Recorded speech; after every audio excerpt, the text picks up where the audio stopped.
Hello everyone, welcome to ಸಂವಾದ class.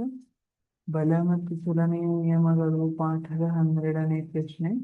200 gram ದ್ರವ್ಯರಾಶಿ ಮತ್ತು 10 ಮೀಟರ್ ಪರ್ ಸೆಕೆಂಡ್ ವೇಗದಲ್ಲಿ ಚಲಿಸುವ ಹಾಕಿ ಚೆಂಡನ್ನು ಹಾಕಿ ಸ್ಟಿಕ್ ಹೊಡೆದು 5 ಮೀಟರ್ ಪರ್ ಸೆಕೆಂಡ್ ವೇಗದಲ್ಲಿ ಅದರ ಮೂಲ ಪಥಕ್ಕೆ ಹಿಂತಿರುಗುತ್ತದೆ.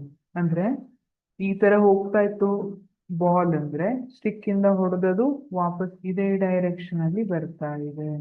ಹಾಕಿ ಸ್ಟಿಕ್ ನಿಂದ ಉಂಟಾಗುವ ಬಲದಿಂದಾಗಿ ಹಾಕಿ ಚೆಂಡು ಚಲಿಸುವಾಗ ಸಂವೇಗದಲ್ಲಿನ ಬದಲಾವಣೆಯನ್ನು ಲೆಕ್ಕ ಹಾಕಿ ಅಂತ ಕೇಳಿದ್ದಾರೆ.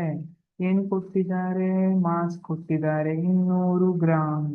ಗ್ರಾಮ್ ಅನ್ನ ನಾನು ಕೆಜಿ ಮಾಡ್ತೀನಿ ಅಂದ್ರೆ 0.2 kg.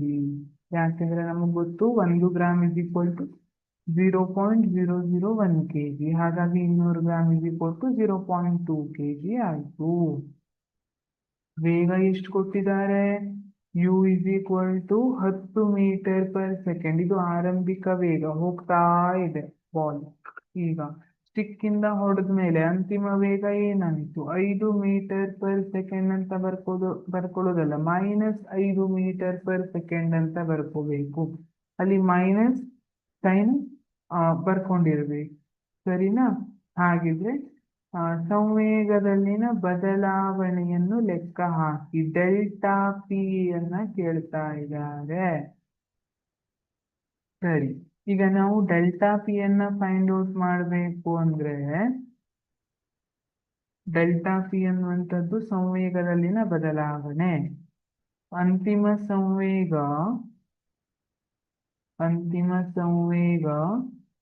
ಮೈನಸ್ ಆರಂಭಿಕ ಸಂವೇಗ ಮಾಡಬೇಕು.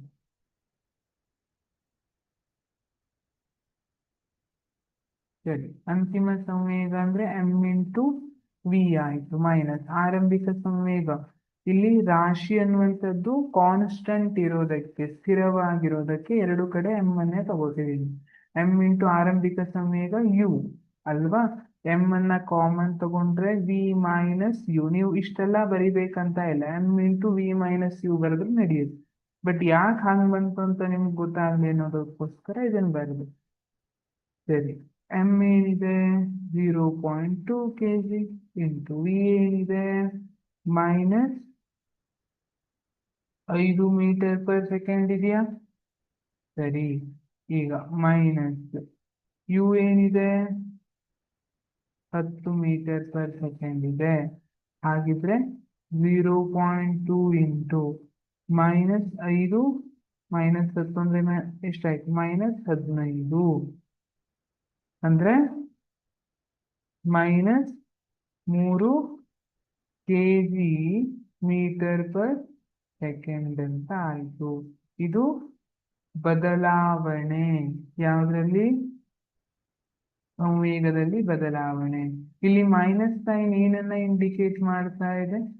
ಮೊದಲಿರೋ ಸಂವೇಗಕ್ಕಿಂತ ಇಲ್ಲಿ ಅಂತಿಮ ಸಂವೇಗ ಏನಿದೆ ಅದು ಕಡಿಮೆ ಇದೆ. ಆರಂಭಿಕ ಸಂವೇಗಕ್ಕಿಂತ ಅಂತಿಮ ಸಂವೇಗ ಕಡಿಮೆ ಇದೆ ಅನ್ನೋದನ್ನ ಮೈನಸ್ ಸೈನ್ ಇಂಡಿಕೇಟ್ ಮಾಡ್ತಾ ಇದೆ. ಬಟ್ ಇಲ್ಲಿ ಬದಲಾವಣೆ ಅಂತ ಕೇಳಿದಾರಲ್ಲ, ಹಾಗಾಗಿ delta p is equal to ನಾವು 3 kg metre per second. Magnitude ಅಲ್ಲಿ ಬರೆಯೋದಿದ್ರೆ 3 kg ಮೀಟರ್ ಪರ್ ಸೆಕೆಂಡ್ ಅಂತ ಬರೆದಿರ್ತೀವಿ. Thank you.